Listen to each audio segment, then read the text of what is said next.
आज हम उस चीज की गहराई में उतर रहे हैं जिसे हम अक्सर फॉर ग्रांटेड ले लेते हैं। हमारी आंखें। हमारे पास जो नोट्स और रिसर्च हैं वो बताते हैं कि ये सिर्फ देखने का जरिया नहीं बल्कि एक अविश्वसनीय रूप से कॉम्प्लेक्स बायोलॉजिकल मशीन है। हमारा मिशन है ये समझना कि ये छोटी सी मशीन कैसे हमें पूरी दुनिया का अनुभव कराती है। बिल्कुल, और इसे समझने का सबसे अच्छा तरीका है इसे एक कैमरे से कंपेयर करना। पर ये कोई आम कैमरा नहीं है। एक दिलचस्प तथ्य ये है कि अगर आप मानव नेत्र के रेजोल्यूशन को मापें तो ये लगभग 576 मेगापिक्सल के बराबर होगा। 576 मेगापिक्सल? ये तो कमाल है। मेरा फोन जो मुझे लगता था कि बहुत एडवांस्ड है उसमें 108 मेगापिक्सल का कैमरा है। ये तो उससे 5 गुना ज्यादा है। इससे पता चलता है कि टेक्नोलॉजी को एवोल्यूशन की बराबरी करने में अभी कितना समय लगेगा। तो चलिए इस इनक्रेडिबल कैमरे की पूरी कहानी को समझते हैं। रे ऑफ लाइट यानी प्रकाश की एक किरण का सफर तय करते हैं। मान लीजिए वो किरण किसी फूल से टकराकर हमारी आंख की तरफ आ रही है। ठीक है, तो एक लाइट रे का सफर, ये मजेदार होगा। तो सबसे पहले वो किरण किससे टकराएगी? सबसे पहले वो आंख के बाहरी पारदर्शी हिस्से से टकराएगी जिसे कॉर्निया कहते हैं। इसे आप आंख की सामने वाली खिड़की समझ सकते हैं। ये न सिर्फ प्रकाश को अंदर आने देता है बल्कि प्रकाश को मोड़ने यानी फोकस करने का लगभग 70% काम यही कर देता है। अच्छा, तो ज्यादातर फोकसिंग कॉर्निया ही कर देता है, लेंस नहीं? ये तो मुझे नहीं पता था। और ये भी सुना है कि नेत्रदान में असल में इसी कॉर्निया का दान होता है। हाँ, क्योंकि इसमें कोई रक्त वाहिकाएं यानी ब्लड वेसल्स नहीं होती, इसलिए इसे ट्रांसप्लांट करना बहुत आसान होता है और शरीर के इसे रिजेक्ट करने की संभावना बहुत कम होती है। कॉर्निया के ठीक पीछे हमें आंख का वो हिस्सा मिलता है जो सबका ध्यान खींचता है, रंगीन हिस्सा, आइरिस, यानी जिससे आंखों का रंग भूरा, नीला या हरा होता है? बिल्कुल नहीं। आइरिस हमारे कैमरे का एपर्चर है। ये एक मांसपेशी है जो अपने बीच के छेद यानी पुतली या प्यूपल के साइज को कंट्रोल करती है। आपने देखा होगा कि जब आप तेज धूप से अंधेरे कमरे में आते हैं तो कुछ देर तक कुछ नहीं दिखता। बिल्कुल। और फिर धीरे धीरे चीजें साफ होने लगती हैं। वो इसलिए क्योंकि अंधेरे में आपका आइरिस पुतली को फैला देता है ताकि ज्यादा से ज्यादा रोशनी अंदर जा सके। और जब आप तेज धूप में बाहर निकलते हैं और आंखें चौंधिया जाती हैं, वो इसलिए क्योंकि आपकी पुतली को सिकुड़ने में 1-2 सेकंड लगते हैं। ये एक ऑटोमेटिक लाइट कंट्रोल सिस्टम है जो रेटिना को डैमेज होने से बचाता है। ये तो एक तरह का लाइव ऑटो ब्राइटनेस एडजस्टमेंट है जो हमारे फोन में होता है, पर उससे कई ज्यादा तेज और बेहतर। ठीक है, तो प्रकाश की किरण कॉर्निया से गुजरी, पुतली से अंदर आई। अब आगे कहां? अब आता है इस सिस्टम का हीरो, नेत्र लेंस। ये एक छोटा, लचीला, उत्तल यानी कॉन्वेक्स लेंस है। इसकी सबसे हैरान करने वाली बात यह है कि ये क्रिस्टलिन नाम के एक जीवित प्रोटीन से बना है। ये एक ऐसा कमाल का मटेरियल है जो खुद की मरम्मत करते हुए दशकों तक पारदर्शी बना रहता है। मतलब ये एक लिविंग सेल्फ रिपेयरिंग लेंस है। इंसान ऐसी कोई चीज आज तक नहीं बना पाया है। तो ये काम कैसे करता है? यहीं पर समर्जन क्षमता या अकोमोडेशन का जबरदस्त मैकेनिज्म काम आता है। इस लेंस के चारों ओर छोटी छोटी मांसपेशियां होती है जिन्हें सिलियरी मसल्स कहते हैं। जब आप दूर किसी पहाड़ को देखते हैं तो ये मांसपेशियां रिलैक्स हो जाती हैं और लेंस खिंचकर पतला हो जाता है। और जब मैं कोई किताब पढ़ रहा होता हूँ तब ये मांसपेशियां सिकुड़ जाती हैं, जिससे लेंस दबकर मोटा और ज्यादा घुमावदार हो जाता है ताकि पास की चीज पर फोकस किया जा सके। ये प्रक्रिया दिन में हजारों बार होती है। यही वो मांसपेशियां हैं जो थक जाती हैं जब हम घंटों तक फोन या लैपटॉप की स्क्रीन को देखते हैं। अरे वाह! तो जो 20-20-20 नियम की बात होती है वो इन्हीं मांसपेशियों के लिए है कि हर 20 मिनट में 20 सेकंड के लिए 20 फीट दूर देखो, ताकि इन बेचारी मांसपेशियों को थोड़ा आराम मिल सके। एकदम सही। ये उन्हें रिलैक्स करने का एक मौका देता है। अब लेंस से गुजरने के बाद प्रकाश की किरण आंख के सबसे बड़े हिस्से से गुजरती है जो एक जेल जैसे पदार्थ से भरा है जिसे विट्रियस ह्यूमर कहते हैं। इसका 99% हिस्सा पानी है और इसका काम बस आंख के गोल आकार को बनाए रखना है, जैसे गुब्बारे में हवा। तो अब हमारी प्रकाश की किरण कॉर्निया से गुजरी, पुतली से अंदर आई, लेंस ने उसे फोकस किया और अब वो आंख के पिछले हिस्से की तरफ बढ़ रही है। अब कहां पहुंचेगी? अब वो पहुंचेगी फाइनल डेस्टिनेशन पर, रेटिना। अगर आंख एक कैमरा है तो रेटिना उसका सबसे एडवांस्ड डिजिटल सेंसर या पर्दा है। ये एक बहुत ही पतली नाजुक परत है जिसमें करोड़ों प्रकाश संवेदी कोशिकाएं यानी फोटो रिसेप्टर सेल्स होती हैं। हाँ, इनके बारे में मैंने पढ़ा है, रॉड्स और कोन्स। ये नाम तो सुने हैं, पर ये करते क्या है? ये दोनों मिलकर एक टीम की तरह काम करते हैं। रेटिना में लगभग 12 करोड़ रॉड कोशिकाएं होती हैं। ये बहुत ज्यादा संवेदनशील होती हैं और कम रोशनी में देखने के लिए जिम्मेदार हैं। ये सिर्फ काला, सफेद और ग्रे शेड्स ही देख सकती हैं।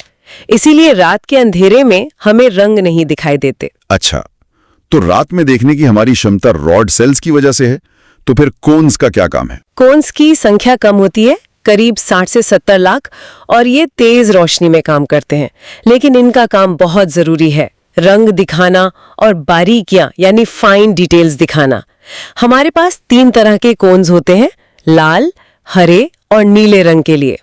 बाकी सारे रंग इन्हीं तीनों के अलग अलग कॉम्बिनेशन से हमें दिखाई देते हैं। मतलब हमारे आंखों के अंदर ही पूरा आरजीबी कलर मॉडल काम कर रहा है। यहीं पे एक सवाल आता है। मैंने सुना है कि रेटिना पर जो इमेज बनती है वो असल में उल्टी होती है, तो हमें सब कुछ सीधा कैसे दिखता है? ये इस पूरी प्रक्रिया का सबसे दिमाग चकरा देने वाला हिस्सा है। हाँ, लेंस की बनावट के कारण रेटिना पर बनने वाली छवि बिल्कुल वैसी ही होती है जैसे कैमरे के सेंसर पर बनती है, छोटी और उल्टी। तो मेरा दिमाग हर पल रियल टाइम में दुनिया को मेरे लिए सीधा कर रहा है, बिना मुझे पता चले। बिल्कुल।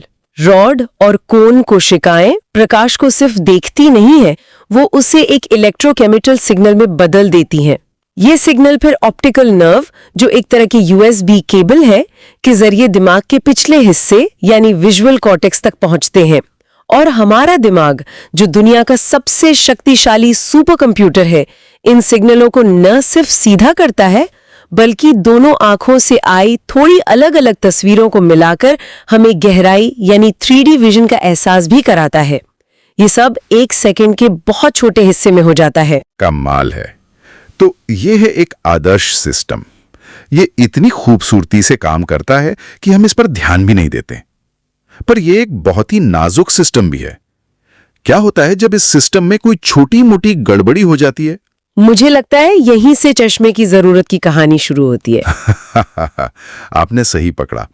ज्यादातर दृष्टि दोष यानी विजन डिफेक्ट्स बहुत ही साधारण मैकेनिकल प्रॉब्लम्स की वजह से होते हैं। सबसे आम है निकट दृष्टि दोष या मायोपिया। इसमें पास की चीजें तो साफ दिखती हैं, पर दूर की धुंधली। और ऐसा क्यों होता है?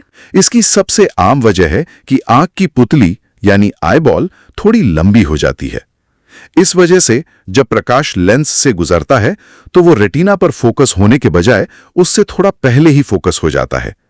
नतीजा, दूर की चीजों से आने वाली रोशनी रेटिना पर फैल जाती है और धुंधली दिखती है। तो इसे ठीक करने के लिए अवतल लेंस यानी कॉन्केव लेंस का चश्मा लगता है, जो प्रकाश की किरणों को थोड़ा फैला देता है ताकि वो सही जगह यानी रेटिना पर फोकस हो सके। बिल्कुल। और इसका ठीक उल्टा है दूरदृष्टि दोष यानी हाइपरमेट्रोपिया। इसमें दूर की चीजें साफ दिखती हैं पर पास की नहीं। यहाँ पर आईबॉल सामान्य से थोड़ा छोटा होता है, जिससे प्रकाश रेटिना के पीछे फोकस होता है। इसे ठीक करने के लिए उत्तल लेंस यानी कॉन्वेक्स लेंस का इस्तेमाल होता है, जो किरणों को थोड़ा सिकोड़कर रेटिना पर ले आता है। ये तो ज्योमेट्री की बात हो गई, पर उम्र के साथ एक और समस्या होती है जिसका सामना लगभग हर किसी को करना पड़ता है, प्रेसबायोपिया। वो जब पास का पढ़ने के लिए हाथ को दूर करना पड़ता है। हाँ, प्रेसबायोपिया या जरा दृष्टि दोष। ये आईबॉल के आकार की समस्या नहीं है, बल्कि हमारे उस सेल्फ रिपेयरिंग फ्लेक्सिबल लेंस की समस्या है जिसकी हमने बात की थी। 40-45 की उम्र के बाद वो क्रिस्टलिन प्रोटीन धीरे धीरे अपना लचीलापन खोने लगता है। मतलब वो सिलियरी मांसपेशियां सिकुड़ तो रही हैं, पर लेंस उतना मोटा नहीं हो पा रहा है जितना उसे पास की चीजों पर फोकस करने के लिए होना चाहिए। एकदम सही। आपकी अकोमोडेशन की क्षमता कम हो जाती है, इसीलिए बाइफोकल लेंस का इस्तेमाल होता है, जिसमें ऊपर दूर के लिए और नीचे पढ़ने के लिए अलग अलग पावर होती है। ठीक है, ये तो आम समस्या है, पर मोतियाबिंद या कैटरैक्ट के बारे में क्या? वो तो काफी गंभीर लगता है। मोतियाबिंद भी उसी लेंस से जुड़ा है। उम्र बढ़ने या कभी-कभी सूरज की यूवी किरणों के बहुत ज्यादा एक्सपोजर से लेंस का वो पारदर्शी क्रिस्टलिंग प्रोटीन टूटकर एक जगह जमा होने लगता है और लेंस को धुंधला या दूधिया बना देता है। आप इसे ऐसे समझ सकते हैं जैसे किसी साफ खिड़की के शीशे पर मैल जम गया हो। तो जाहिर है रोशनी ठीक से पार नहीं जा पाती होगी। और इसका इलाज क्या है? चश्मे से इसका इलाज नहीं हो सकता। इसका एकमात्र प्रभावी इलाज सर्जरी ही है, जिसमें उस धुंधले प्राकृतिक लेंस को हटाकर उसकी जगह एक साफ कृत्रिम इंट्राओक्यूलर लेंस लगा दिया जाता है। ये आज के समय की सबसे सुरक्षित और सफल सर्जरी में से एक है। यहीं पर यह सलाह काम आती है कि बाहर धूप में जाते समय हमेशा यूवी प्रोटेक्शन वाले सनग्लासेस पहनने चाहिए ताकि लेंस को लंबे समय तक बचाया जा सके। और एक और स्थिति है जिसके बारे में मैं उत्सुक हूं, वर्णांधता यानी कलर ब्लाइंडनेस। क्या इसमें लोगों को सब कुछ ब्लैक एंड व्हाइट दिखता है? ये एक बहुत बड़ा मिथक है।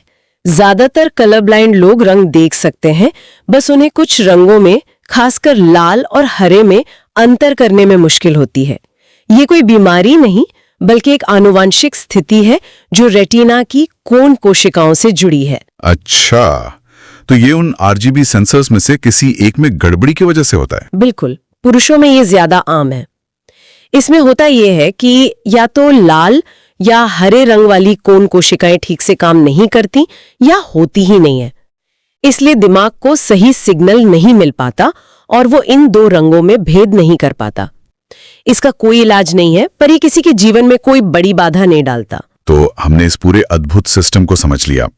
इसकी देखभाल के लिए कुछ जरूरी बातें भी होंगी। संतुलित आहार की बात अक्सर होती है। हाँ, और ये सिर्फ कहने की बात नहीं है। विटामिन ए जो हमें गाजर, शकरकंद और हरी पत्तेदार सब्जियों से मिलता है, असल में एक ऐसा मॉलिक्यूल बनाने के लिए जरूरी है जो हमारे रॉड कोशिकाओं को कम रोशनी में देखने में मदद करता है। इसकी कमी से रतौंधी यानी नाइट ब्लाइंडनेस हो सकती है। तो जब कहा जाता है कि गाजर आंखों के लिए अच्छी है, तो उसके पीछे पक्का विज्ञान है। और धूम्रपान से बचने की सलाह भी दी जाती है। इसका आंखों से क्या लेना देना है? इसका सीधा लेना देना है। धूम्रपान शरीर की रक्त वाहिकाओं को संकुचित करता है, जिसमें रेटिना को खून पहुंचाने वाली नाजुक नसें भी शामिल हैं। इससे रेटिना को नुकसान पहुंचने और उम्र से जुड़ी मैक्यूलर डिजेनरेशन जैसी गंभीर बीमारियों का खतरा कई गुना बढ़ जाता है। साथ ही मोतियाबिंद भी जल्दी होता है।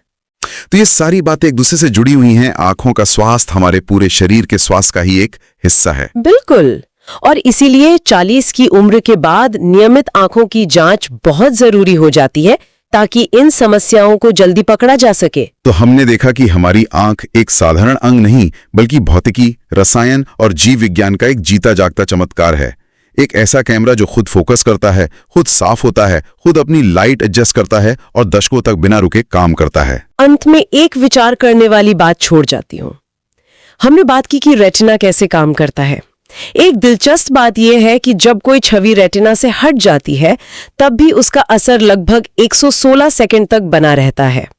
इसे दृष्टि की दृढ़ता या परसिस्टेंस ऑफ विजन कहते हैं। मतलब हमारी आंखें थोड़ी धीमी हैं, वो तुरंत पिछली छवि को नहीं भूलती। आप ऐसा कह सकते हैं। लेकिन मजेदार बात यह है कि हमारी आंखों की इसी छोटी सी कमी या सीमा का फायदा उठाकर ही पूरी फिल्म और एनिमेशन इंडस्ट्री बनी है। जब आप सिनेमा हॉल में फिल्म देखते हैं, तो आप असल में कोई चलती फिरती तस्वीर नहीं देख रहे होते। आप 24 स्थिर तस्वीरों को हर सेकंड अपनी आंखों के सामने से गुजरते हुए देख रहे होते हैं। लेकिन हमारी आंखों की इसी दृढ़ता के कारण हमारा दिमाग उन तस्वीरों के बीच के गैप को भर देता है और हमें गति का एक सहज भ्रम महसूस होता है। हमारी दृष्टि की एक सीमा ही मनोरंजन की दुनिया का सबसे बड़ा आधार बन गई।